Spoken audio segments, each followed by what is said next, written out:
Well, good morning to you. We've been, over these last 3 weeks, working our way through the Old Testament book of Habakkuk. And as Pastor Michael has let you know over the last couple weeks, this book was written in the early 600s BC, before Christ. And yet, as we've been reading it, we've discovered that it sounds an awful lot like today.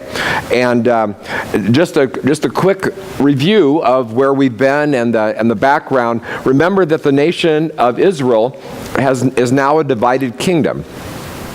David and Solomon, it was combined for them, and then after that they had a series of bad kings, and Habakkuk is a prophet to the king of the southern kingdom. And about 80 years prior to Habakkuk, probably around 700 BC, there had been a real revival in Judah. They had a good king, a king that followed God, but now things have degraded, especially in the leadership of the people, and the Bible describes that the rich were oppressing the poor. There is no justice in the courts. And one of the verses about the leadership, Habakkuk says it this way. He says, "I am surrounded by people who love to argue and fight." Whoa. Sounds like today, doesn't it? So this is a book where it's a series of complaints. Habakkuk makes a complaint and God responds.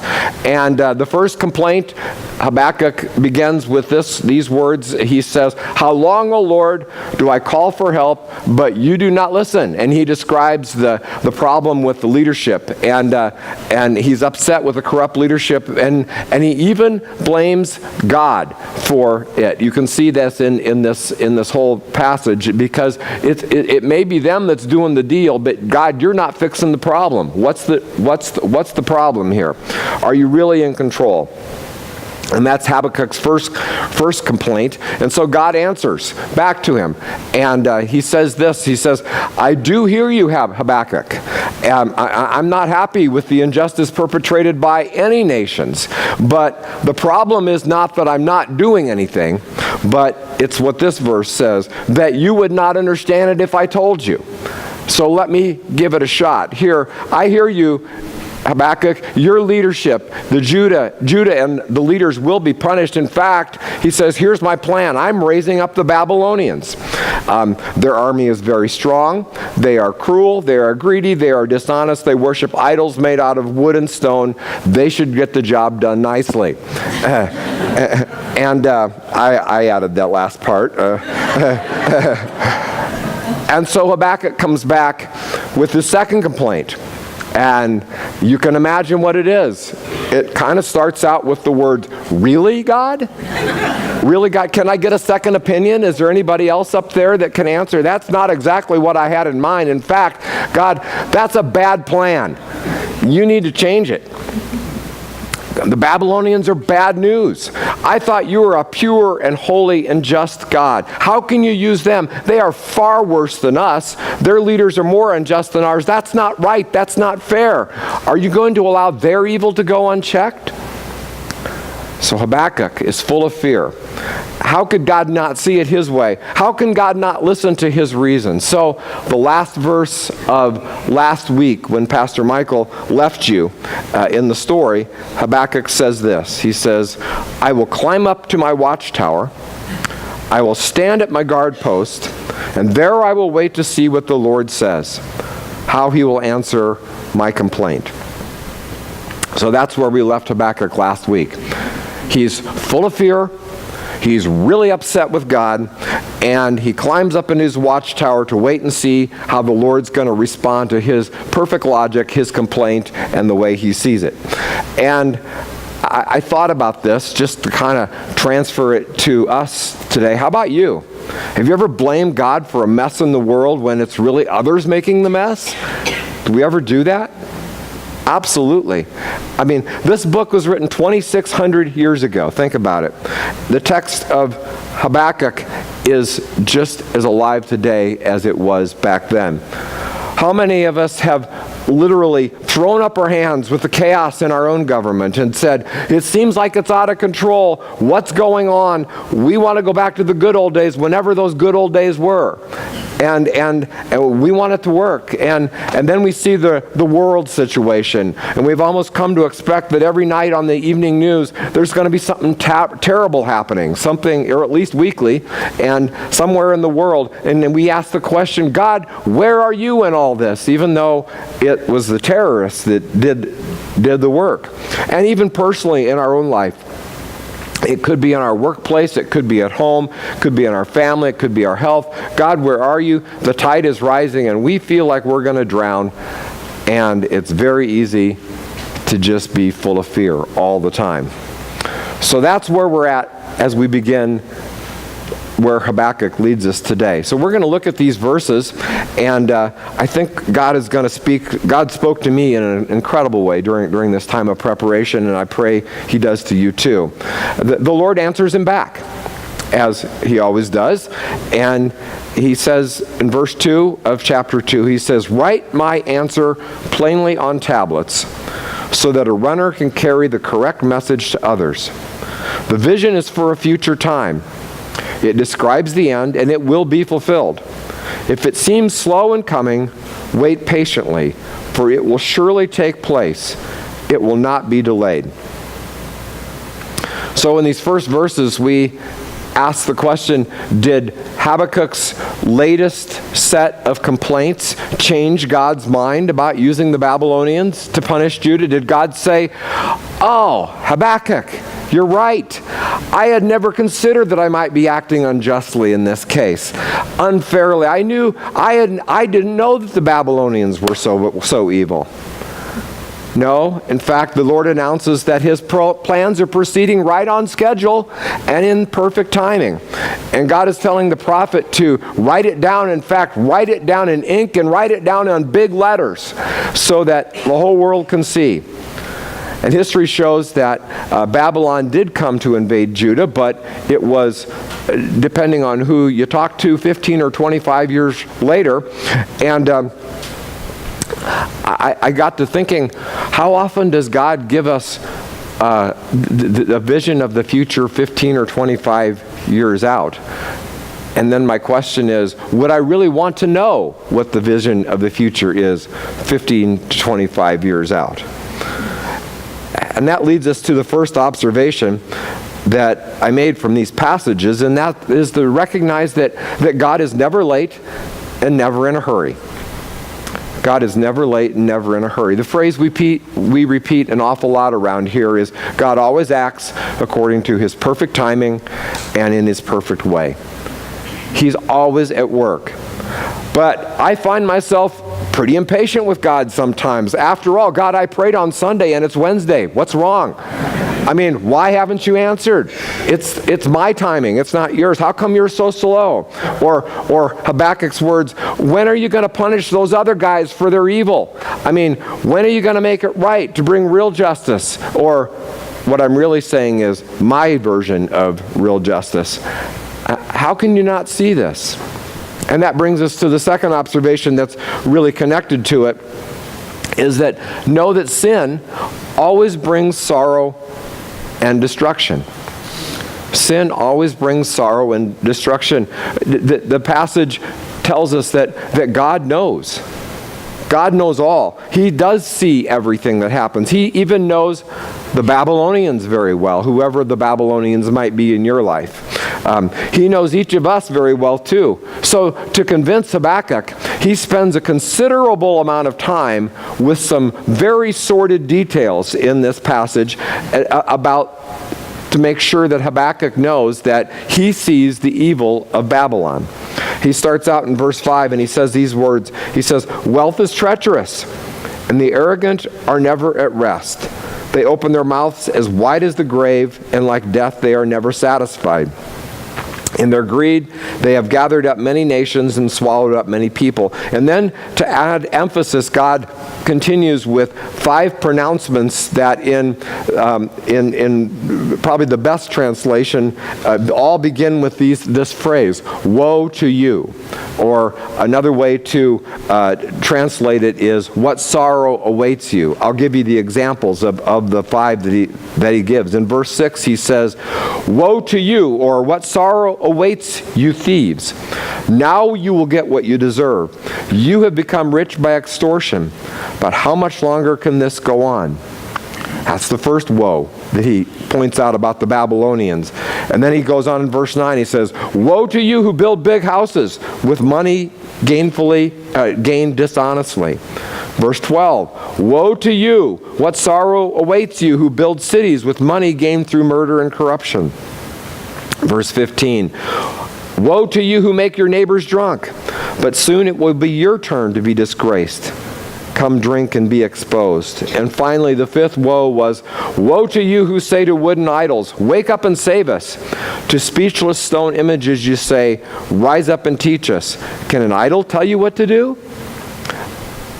So Habakkuk is answering the question, God is answering the question to Habakkuk.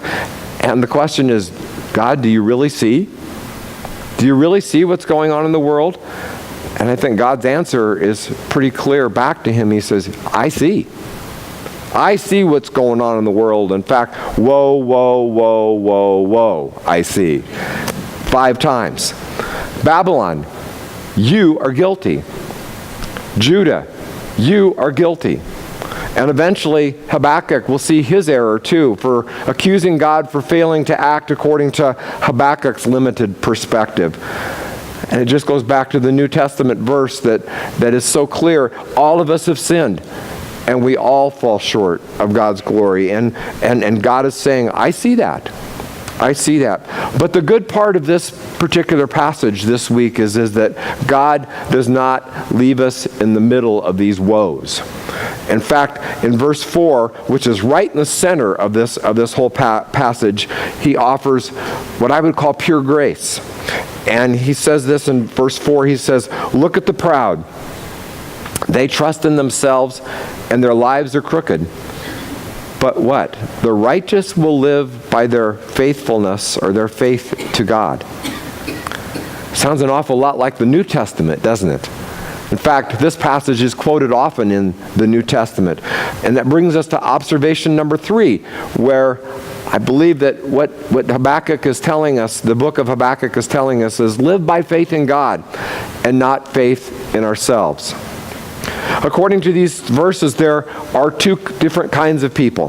There are those who are proud and those who trust in themselves, and Habakkuk says, or God says, their lives are crooked. And then there are those who live by faith. And because of faith, they are righteous, or that's kind of a religious word. Righteous really means right relationship with God. By faith, they have a right relationship with God. There are the proud who trust in themselves. They believe that their good deeds are going to accumulate and be sufficient to save them. And there are those who live by faith, and they've stopped trusting in their own goodness. And the emphasis is in the New Testament as well as the Old. Ephesians 2 says it this way. He says, for it's by grace that you've been saved through faith. This is not from yourselves. It is a gift from God, not by works, so anyone can boast. It's not about trying to get to 5149 and making sure that your good is 51 and your bad is less than 49. No, God says, my grace is sufficient for you. One of the best places in the New Testament to understand faith comes from the 11th chapter of the book of Hebrews.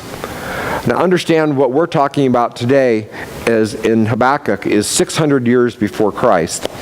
And the writer of Hebrews is writing at a time that's approximately 60, 70 years after Christ, about 30 or 40, 50 years after the resurrection, something like that. And so we have quite a time span. But the writer of Hebrews gives us a little perspective, and he's trying to give encouragement to this very young group of Christians, this very small group of Christians. So understand that this was, again, only a few years after the resurrection, and so there weren't very many Christians at this particular time. In fact, most of these people that were alive then, think of this, they had either seen the resurrection Jesus or they knew somebody that had seen the resurrected Jesus, or they knew somebody that had seen the resurrected Jesus. I mean, it was that close to the time. And what's more, history tells us that they were right in the middle of one of the greatest times of persecution that hit the early church, and the Roman Emperor Nero. He was killing people for confessing Christ. They were beheaded, thrown to the lions, they were crucified, they were burned at the stake regularly. And think about that. This little group of Christians that's just 10, 20, or 30, 40, 50 years after the time of the resurrection, they had to be wondering, wow, are we going to make it? Is this going to last? Is this going to last? Is this the real thing? Kind of like Habakkuk, when Habakkuk is saying to God, God, where are you in the middle of this? I thought we were on your side. Why is all this misery? Why is this all worth it? And the writer of Hebrews starts out and he says, I want to encourage you with this. And he says, let me tell you about what faith is. Let me tell you about what faith is. And he says, now faith is confidence in what we hope for and the assurance of what we do not see. It's confidence in what we hope for, and it's the assurance of what we do not see. Think about the real definition of faith. It's confidence that someone says something and that someone is going to keep their promise. It's as simple as that. The writer goes through then a whole list of people. And think of this timeline here. We have the coming of Christ right in the middle, and we're going to start 2,000 years before, at the time of Abraham. Abraham and Sarah, they believed, God gave them a promise, and they believed that they were going to be the father and mother of a great nation. At that point, they didn't have any kids, though. And you know the story. They became parents at 100 years old. They continued to believe. Remember Moses and Moses' mom. This was about 1500 BC. And she certainly did not know the whole picture, but there was the Pharaoh had issued an order that all the babies were to be killed. And what does Moses do? Moses' mama do? She puts her little baby Moses in a basket and says, God, this is a special child. You got to take care of him. She believed, and he was not killed. In fact, you know the story about how he was raised in actually the house of Egypt. And then Moses himself, God called him while he was living in the desert. He was a fugitive. He was a fugitive from Egypt because he had murdered somebody. And he called him while he was in the desert, and he said, now I want you to go, and I want you to set my people free from slavery and lead them towards the promised land. And Moses had all sorts of reasons why this didn't make sense. This didn't make sense at all. But he acted in faith eventually because God had promised to go with him. And then the writer of Hebrews lists tons and tons and tons of other examples, but his whole point is, he says, these people were commended for their faith. Not because they tried to talk God into a new plan when God's plan didn't make any sense to them. They were commended because they believed that God had made a promise. And they believed that God was going to keep his promise. And they lived that way. They lived with that promise in mind. That's faith. Confidence that God is going to do what he promised, living that way. Now, we've talked about these people that lived BC, before Christ. And in verse 13, he says, all these people were still living by faith when they died. They did not receive the things promised. They only saw them and welcomed them at a distance. What's he talking about here? Well, the first promise to Abraham and Sarah, God said, I'm going to create a family, a community through your child, and the whole world is going to be blessed through you. None of Abraham and Sarah and Isaac and Jacob and Moses or any of them saw it. But eventually, what was the fulfillment? The fulfillment was Jesus, wasn't it? The fulfillment was Jesus in the middle of our timeline here. They never saw Jesus. Generations passed and generations passed after them, and they did not see it fulfilled. Yet, what does the writer say? They still trusted God because God had said it, and they believed it. You see, all along through, there was always a group of people who remained faithful to God. It's called the faithful remnant. They believed that God would keep his promise. And the writer of Hebrews continued and says, some of these people, he's getting pretty frothy here. He says, some of these people, you can't believe it. They were chained and they were tortured and they were stoned and they were sawed in two and they were killed with a sword. And then he finally gets to verse 18 and he adds this powerful editorial comment after he's listed all these things, and he says, you know what? They were too good for this world. They were too good for this world. They were amazing. I'm thinking maybe the writer who is looking back at these people that were before Christ, and here's Christ coming, and they're a little bit after Christ, and they realize that, wow, we're getting persecuted, but most of us have seen Jesus. Most of us have seen Jesus. These guys were looking ahead, generation after generation after generation after generation after generation. And the writer said, wow, they were too good for this world. God kept his promise. Jesus came to earth. He lived and he died and he rose. And these people right after Jesus talked about the resurrected Jesus. They ate with him. They met with him. And when this guy comes back from the dead, and you know he's worth following because nobody had ever done that before. And these people who saw Jesus, they gathered and they called themselves the church. And they began gathering together, and that was their message. It was a very simple message. Jesus lived, Jesus died, Jesus rose from the dead. We saw him, so let's believe in him together. Let's follow him. It's pretty simple. And history records that early church began growing because this group of people who saw Jesus were absolutely awe-inspiring with what they did. The book of Acts is incredible. It talks about this non-homogeneous group of masters and slaves, men and women and children, the rich and the poor, Jews and Gentiles, builders, fishermen, politicians, craftsmen, tax collectors, people who sold cloth for a living, people from all different aspects of life. And it grew, and it grew, and it grew because people saw their faith. They saw their sacrificial love. It says no one was in need in that early church. People gave as each had need. New people, it says, came to faith every single day because they saw this awe-inspiring group of people that had trusted in the resurrected Lord. No one in those early days could have ever dreamed that we would be here in Arizona, halfway around the world, 2,000 years later, one of millions of churches in the world, worshiping this resurrected Jewish carpenter. Now, think of the timeline. There's Jesus, there's the Hebrew church, and here we are. 2,000 years after Jesus, Abraham and Sarah were 2,000 years before Jesus.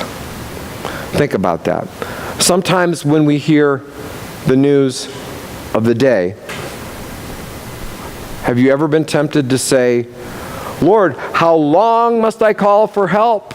It's so broken. What's the deal? Why don't you come down and fix it? Have you forgotten us?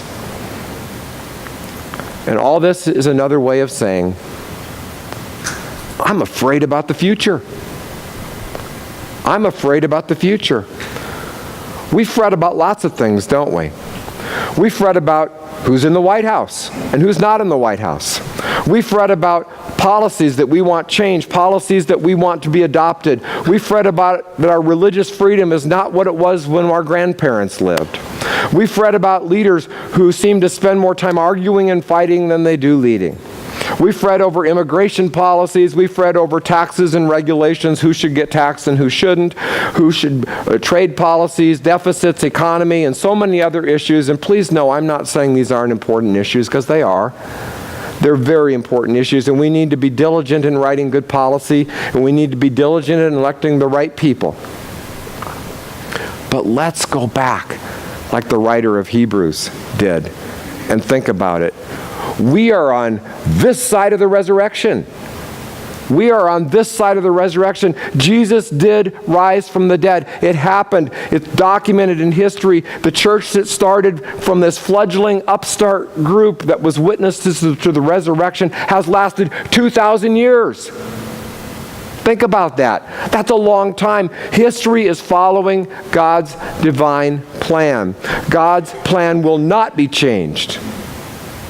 From Habakkuk's prayers or our prayers, either one. God's plan includes blessings and calamities.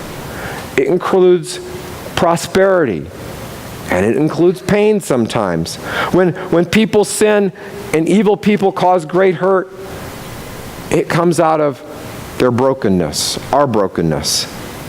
That's not from God. Yet God chose, even in His plan, to include our sinful acts into His perfect plan to accomplish His purposes in a way that brings Him glory. Think about that. God even included the sinful acts into His perfect plan to accomplish His purposes. And at the end of life, we have this promise of eternity that makes sense, because this life is actually only really the blink of an eye. It really is. And so the writer of Hebrews and God in Habakkuk is calling us today. He says, I want you to live by faith. Look at the history. These people were amazing. They didn't even see Jesus. And yet they looked forward to the promise that was coming. And now we have 2,000 years of history of the church. Perfect? No. But it's God's plan. It's the way God works. And so we conclude this week with the last verse in chapter 2. And it says this. Maybe you've heard this verse before. It says, but the Lord is in His holy temple. Let all the earth be silent before Him. Now, if you were cynical, you might say that this verse simply says, all right, Habakkuk, sit down and shut up. I don't think that's exactly what God had in mind in this. But what He's saying is this is not a command to inactivity or passiveness. This is not just sit down and be quiet. But it's for us to say, be faithful to God. Day in and day out. Every day of pain, in every day of pain and uncertainty, and every day of comfort and security. He says, be faithful.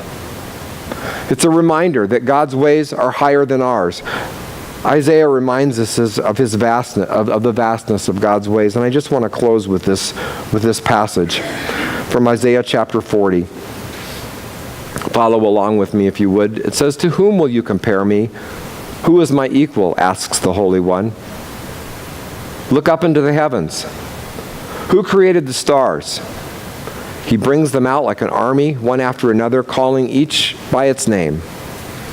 Because of its great power and incomparable strength, not a single one of them is missing. O Jacob, how can you say the Lord does not see your troubles? O Israel, how can you say that God ignores your rights? Have you never heard? Have you never understood? The Lord is the everlasting God, the creator of all the earth. He never grows weak or weary, and no one can measure the depths of His understanding. And He gives power to the weak and strength to the powerless, and even youths will become weak and tired, and young men will fall in exhaustion. But here's the verse that we love to hear.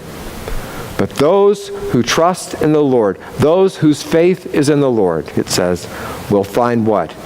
New strength. They will soar high on wings like eagles. They will run, and they will not grow weary. They will walk and not faint. So be encouraged. Be encouraged. Have faith. Have faith. God keeps His promises. You don't have to live in fear. because it doesn't depend on you. It depends on God. God calls us to respond in faith. God calls us to act in faith. Faith or fear? Let's pray. Oh God, we stress about so many things because there's so much uncertainty in the world that surrounds us. But help us to fix our eyes on the resurrected Jesus. Help us to live in faith and not in fear. I pray these things in Jesus' name.